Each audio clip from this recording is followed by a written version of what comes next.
Good day, I'm Lisa Rowe and this is your JIS News for Wednesday, April 10, 2024. As the country grapples with drought, the government has allocated $150 million in emergency support. This is to finance the trucking of water and limited procurement and distribution of water tanks. The response will benefit 50 constituencies with an initial allocation of $1.5 million each. The announcement was made by Prime Minister Andrew Holness in Parliament on Tuesday. He says this will be carried out over the next 4 weeks as rainfall is projected for April, May and June. I want to say that $150 million is not enough. It cannot solve the problem entirely. However, it is what we are able to do right now, and it is for a short period of time as we expect that we will get rainfall starting the end of April into May. Mr. Holness says further allocations of $2.5 million each will be made from the fund to selected constituencies in Clarendon, St. Elizabeth, Westmoreland, Hanover and St. Anne. The municipal corporations in these parishes will also receive $5 million, with the exception of Hanover and St. Anne set to get $7.5 million each. So we will have reserve of $5 million. And that reserve we will use to treat with the 13 constituencies that are not given an allocation. But if an emergency were to arise, or the Member of Parliament is able to point out that there is a specific community that needs some service, then from that $5 million we would be able to respond over the next 4 weeks. Prime Minister Holness reveals that the Hermitage Dam is now at 79.1% and the Mona Dam is at 77%. He says even though this is higher than the same period last year, the drought can easily reduce the capacity drastically. He also indicates that 47 water systems across the island are being affected by the drought.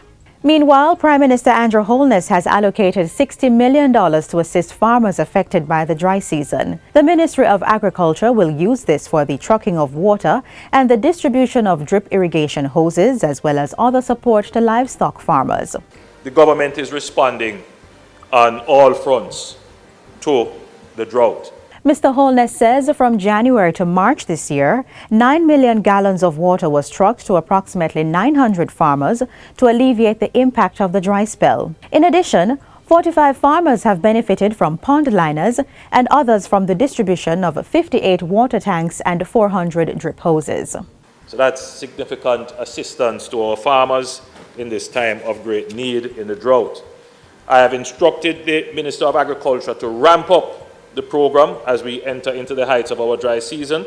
In relation to schools and their resilience in times of drought, the Ministry of Education will work with the Rural Water Supply Limited to carry out a national assessment of schools. This Prime Minister Andrew Holness asserts is to identify and create areas for water harvesting. He urges school administrators to include climate change and water resilience in their operational plans.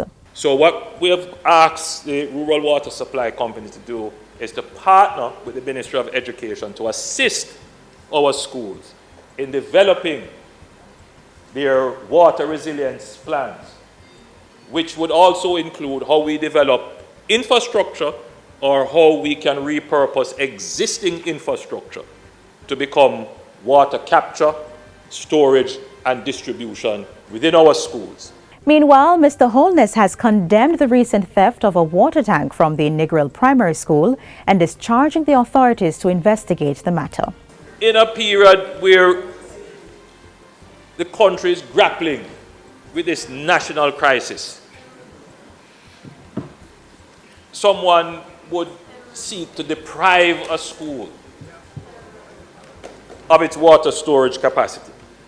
I urge the police to investigate it thoroughly and recover the tank and bring the perpetrators to justice. Brace for the dry spell to spread to other parishes and worsen conditions for those already feeling the impact. That's the word from the Meteorological Service of Jamaica. Director Evan Thompson says the situation has been exacerbated due to the lack of rainfall in March. Mr. Thompson was updating the nation earlier today on the drought condition being experienced by the country. Although there are some areas where we experience a little bit of rainfall, it's still well below what we would consider to be appreciable rainfall. So it does not put us in a favorable position because the conditions will continue to be dry for a period. Mr. Thompson says that at the end of February, all parishes received below normal rainfall, with 6 classified as experiencing drought. On the bright side, the rainfall outlook for April, May and June is for a gradual increase for south central parishes and near normal for north central and eastern parishes. We see that there is some improvement that is likely to occur.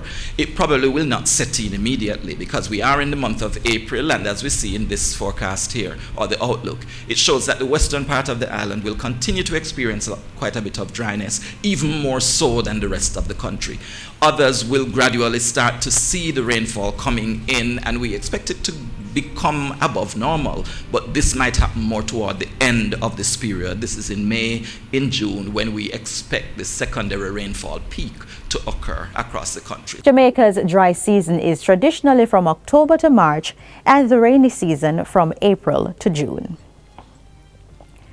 The handover ceremony and installation of the first exhibit at the long-awaited Port Royal Museum is expected to take place in May this year. The first fit-for-purpose 2-story complex in the island is being built at the cost of $788 million. Funding is provided by the Port Authority of Jamaica, PAJ. Director of the National Museum of Jamaica, Dr. Jonathan Greenland, tells JIS News that the new museum will replace the older and much smaller building at Fort Charles. The new location will be at the Old Coal Wharf. Dr. Greenland says the museum will provide fresh opportunities to attract more tourists and facilitate various levels of commerce, marketing, and tourism activities. It will feature restaurants, parking areas, multifunctional space, meeting rooms, and shops. It will also be fully accessible to the disabled community with wheelchair ramps and elevator. The museum will tell the narrative of Port Royal from the Spanish era to the devastating earthquake of 1692 and present.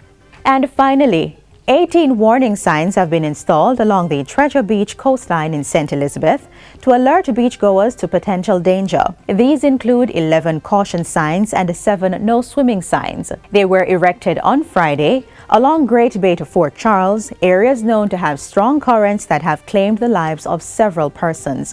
The measure is a joint collaboration by the Tourism Product Development Company, the Ministry of Agriculture, Fisheries and Mining, and the National Environment and Planning Agency, and residents living in the area. Agriculture Minister Floyd Green says the project is the first stage of a larger plan to keep visitors and residents safe. We want to do some more, so we've been talking to the community about how could we have a set of lifeguards. I think the best thing to do is to train some of our citizens in the area, have them certified as lifeguards, and come together to pay them to be there so that if anybody does get in difficulty, then we can provide some assistance. Local fisherman Bernard Sutherland, who supported the initiative, says the signs will serve to spread awareness and prompt more people to ask questions about the beach. One good advice I would like to give the public: everywhere you go and you see a fishing vessel like those small ones up there in the harbor, anywhere you go and see those small vessels, that's the safest area to swim. And that's it for JIS News Today. I'm Lisa Rowe. Thanks for watching.